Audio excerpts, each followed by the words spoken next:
have had an excellent event during a couple of days. It has included the participation of a great many ministers from Asia, Europe, North America, as well as the heads of delegations, deputy ministers, high-level administrators, companies, and international organizations. We have also benefited from the participation of China and India as a full member for the first time. There is no other international organization like International Transport Forum which deal with the full scope of transport issues at an international level and brings together the key actors. I particularly thank the government of Germany and my colleague, Mr. Tiefensee, for hosting forum in this beautiful and historical city of Leipzig. Transport is the lifeblood of the world economy. There cannot be trade without transport. The transport sector is also a great source of employment in itself. It has been very severely hit by the economic downturn. We are seeing a great drop-off in traffic accompanied with the bankruptcies of job losses in the sector. As a result of our discussion, we have clearly seen that an efficient, clean, safe, secure transport system is essential for sustainable global economic recovery and long-term growth. International transport systems are strong and sophisticated, but can also be very significantly improved, and this, in many instances, will require targeted and strategic investment well into future. More than ever, we cannot resort to protectionism in the transport sector, as this will harm us all, and indeed this is an area where we could make further progress. Despite the current crisis, we need to continue to focus on improving environmental performance of the transport and ensuring that our system contributes to social integration and equality.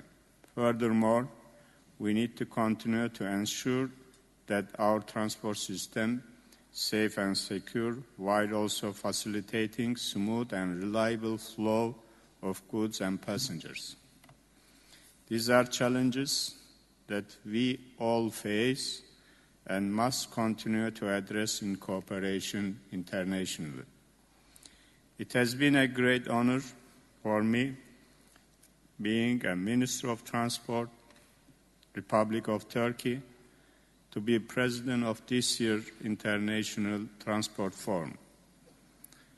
I congratulate and thank Canada for taking on this role for the year 2010 forum, which will focus on innovation.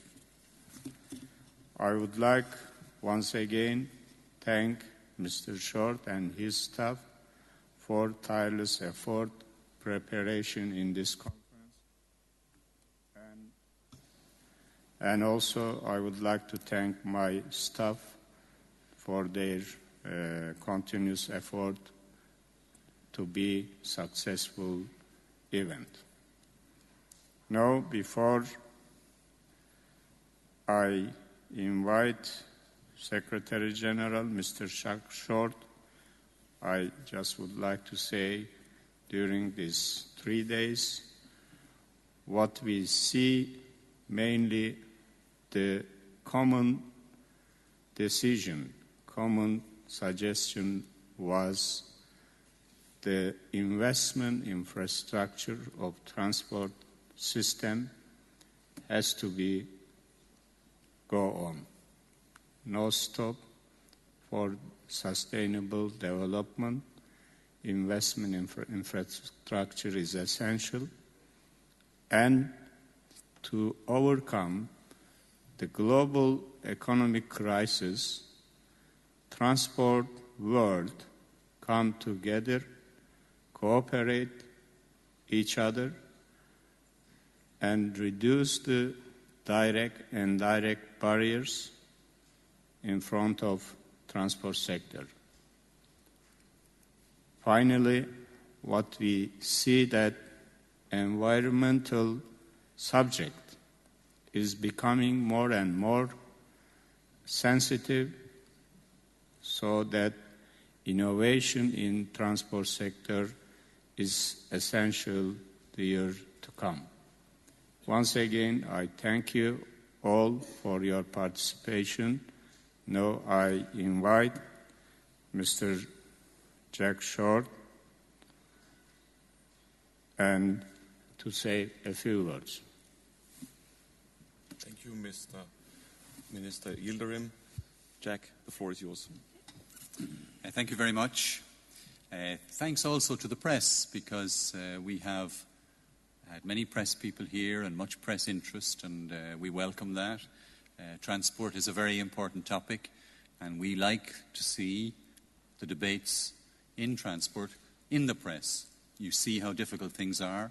You can see the different points of view. You saw the last panel maybe, how lively it was, how much there still are differences of views across our sector, and we want to get those differences of view into the open, and we encourage a debate and a discussion on them. From my side, just let me say a couple of things. The first thing is you have received the messages from the ministers, a strong set of political messages about the importance of transport to the economy, about the importance of transport to helping us get out of this crisis, about the importance of not having protectionist measures, about improving the safety and security of our system. Strong and political messages. Now we have to see that over the next year, when pressure is tough, that these messages are stuck to, that we don't have protectionism, that we do move forward in our sector. So we will follow that and see how it goes. In addition to the messages from the ministers, you have also at your disposal all these messages from the various panels, very quickly prepared summaries of the messages, and I think you will find many interesting pieces of analysis and views there that you can use. I think that's also a very important piece of material for you.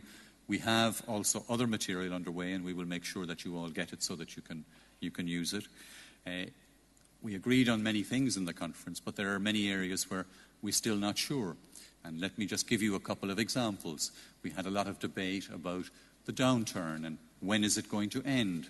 And when it does end, what kind of a way are we going to come out of it? And it's difficult to have a consensus view, but the view seemed to be that the downturn is still there for another while, maybe a year, maybe 2 years. But when we come out of it, growth will probably not be on as high a level in many of our markets as before. We had a lot of discussions and arguments about, and you heard some of them, about taxation issues. This is an issue that will continue for a long time into the future. We had very lively debates about climate change. I think now there's a very strong realization that transport absolutely has to deal with climate change. But we still don't know the methods, and it's still not the same in all the modes. So we have a lot to do there. One of the things that came out very strongly from the transport ministers and other parts of the conference was our need for streamlined planning procedures. We want to do transport projects to benefit society, but often it takes 10 years from thinking of a project to implementing it. So some of the countries had interesting examples of how to shorten these processes and make them more efficient. And without giving up on environmental appraisals or these kinds of things, just making them a bit more efficient. We also had a number of other issues raised, including things like piracy, like the recent health threats due to swine flu. And it all shows how important transport is for everything, that anything that happens globally now seems to have a transport impact.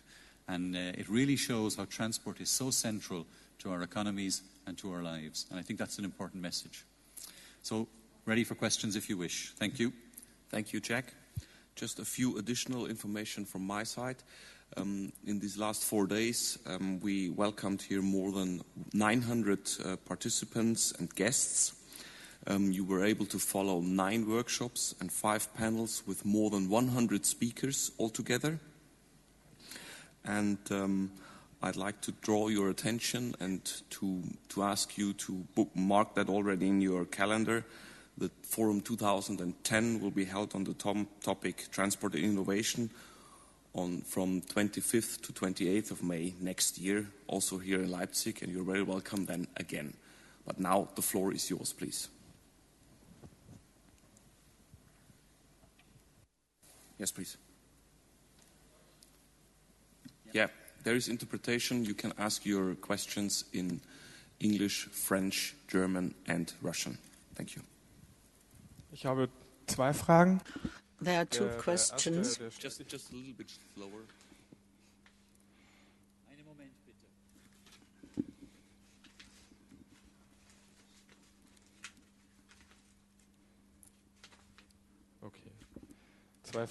Two questions linking up with the last panel. It did strike me when reading the program, you have a separation of the different modes of transport. In the light of an economic downturn, shouldn't there be a closer cooperation of the different modes of transport? Because if you are not successful now, what on earth will you do when growth is coming up again?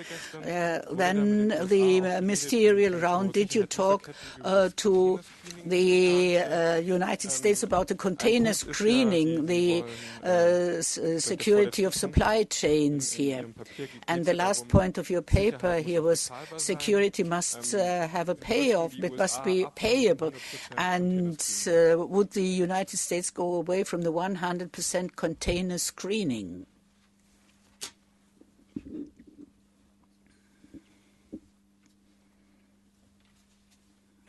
Thank you very much. The last debate was very lively, of course, and it reflects old divisions between the modes. And maybe it was interesting and lively, but there are also cooperation going on between the modes. But I think it does. You're right. You know, there are differences between the modes that need to be levelled up somehow in terms of regulation, in terms of taxation, in terms of the way we charge for things, and that's for sure. But we have a lot of examples, and we did discuss a lot intermodal networks where many people, you know, spoke of the need and the importance of improving intermodal connections between road and rail, between imports and other intermodal interfaces. So the differences are there, but I think there are efforts also to cooperate. On your second point, we didn't discuss in detail the United States container scanning thing at ministerial level. We do know, though, that the American position is based on the position of their Congress, and that the professionals of transport do know well that the 100% scanning is a very costly and maybe not the most effective solution. And we hope that over time that this will be realized. And this question of security payoff, it's a little bit controversial because it's not an easy thing to say, but I think it's time now to start looking at where we use our scarce resources in security and how they can be best spent. And I think the panel did that very well, and I think ministers are starting to move in that direction too. Thank you. To add something? Maybe I would add something regarding the more cooperation during crisis period. That is, you rightly mentioned that it is essential for the countries to cooperate to overcome the result of this crisis, because you know, we live in the same planet, so all humanity need each other. So whether you are in developed country or not developed country. So global trade, global movement, goods, peoples, services are needed. Otherwise, and there we will face a severe collapse of humanity. So that extent is cooperation is really very, very important than ever before. Regarding the security measures practiced in the U.S., you know what the 9/11, after 9/11, the states made a lot of extra security measures, not only freight transport, but also passenger transport, aviation, and so on. So what we need to do, if you have a highest top-level security in one country, if there is no security at all in other country, so it doesn't work. So what we need is to improve the security level same everywhere. So this is cooperation. Again, it is essential to work together to use ICT infrastructure. So you know it's internet and ICT is widely used worldwide. So all countries can work together, establish and follow-up system through ICT infrastructure that might help to promote security everywhere. Otherwise, the global trade is going to be facing difficulty again. Thank you very much. Mr. Haag, please. Please wait for the microphone.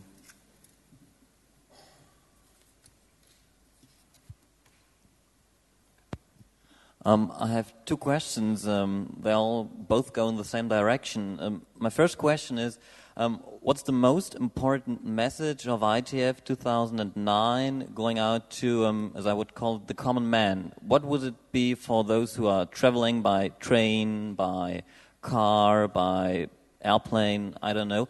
What's the most important message? And secondly, there's been a lot of talk in the last couple of days about financing transport in the face of downturn and in the future. And it has been said it is very difficult to raise private money to finance projects in infrastructure. So will this mean higher prices for traveling by train, by plane, by car? And isn't this some kind of counterproductive if we want to put more traffic on the track, for example? Thank you. It's a very tough question, your first one, I think, because there are so many different and interesting things that were discussed. But I think if I was to pick out one message, I think I would try and say that, look, our transport is increasingly a global one. That transport is a linked-up system between modes and between countries. And that it's a factor of increasing wealth and contact between peoples. And that the way to keep this increasing contact on the move is that we keep developing our international transport system and contacts. And we don't close in on ourselves in this time, but that we continue with international cooperation and we strengthen it. I think that would be my main message, the emphasis on the global aspect of transport and the importance of continuing to cooperate. As regards the financing, I think it's a very important question, and I think the conclusion from the detailed meetings we have had would suggest that we are going to be short of money for transport in the future. We have the stimulus packages now for a while, but they won't last forever, and the governments are faced with debt problems. So there's going to be a financing problem on the public side, because governments don't have money, and on the private side, because private sector will want returns. So it does look, from the point of view of now, that transport infrastructure, transport spending in the future will be more expensive and the user will have to pay more. Of course, there are maybe some exceptions, but I think the broad message looks a bit like that. Thank you. Well, a question in the second row here, please.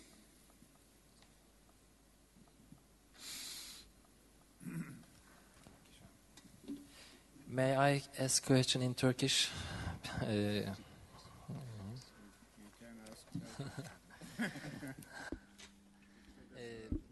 Şimdi dünyayı kasıp kavuran bir kriz var gerçekten ekonomiler büyük şok yaşıyorlar. We experience an awful crisis hitting all the sectors of economy, and it's ongoing. General Secretary Jack Short said there are also some political messages which were emerging from this forum. But there's also a contradiction. Of course, international cooperation is necessary.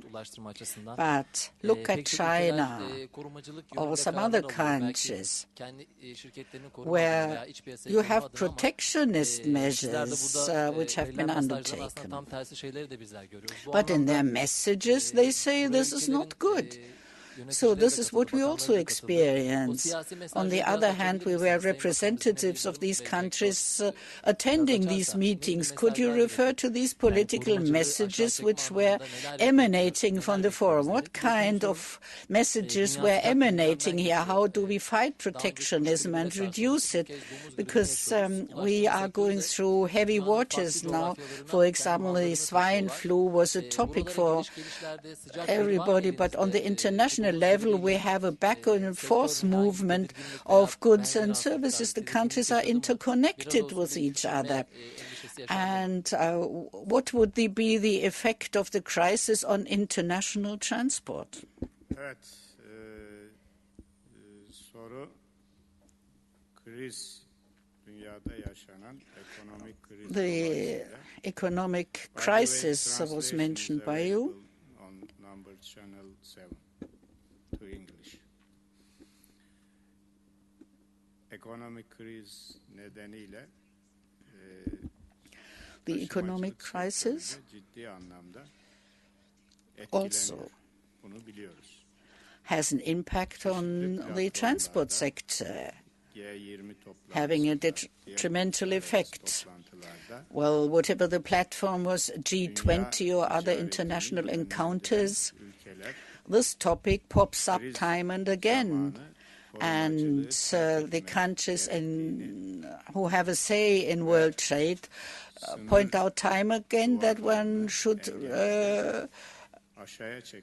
abstain from protectionism and that borders and other barriers should be made to disappear. This is repeated time again. There are decisions and recommendations. For example, in London, such decisions were taken. But unfortunately, later on, we could see that those very countries that maintained these propositions then go back and in their own countries, they are practicing protectionist measures in order to make their own economy survive, their domestic trade survive. So what is being said doesn't coincide with their doings. And this was pointed out to them as well. And we also said that it can't be that you make trade more difficult. Quite on the contrary, you should facilitate trade, and that the free exchange of goods and services shouldn't be impeded. Your second question as to contagious diseases like the swine flu, well, these occurrences have an impact on tourism. In passenger traffic, this is a major issue. But in how far this influence would lead to a breakdown or a downturn of the flows cannot be reflected in the statistics for the time being. Well, in the goods traffic, we didn't have any short-term effect.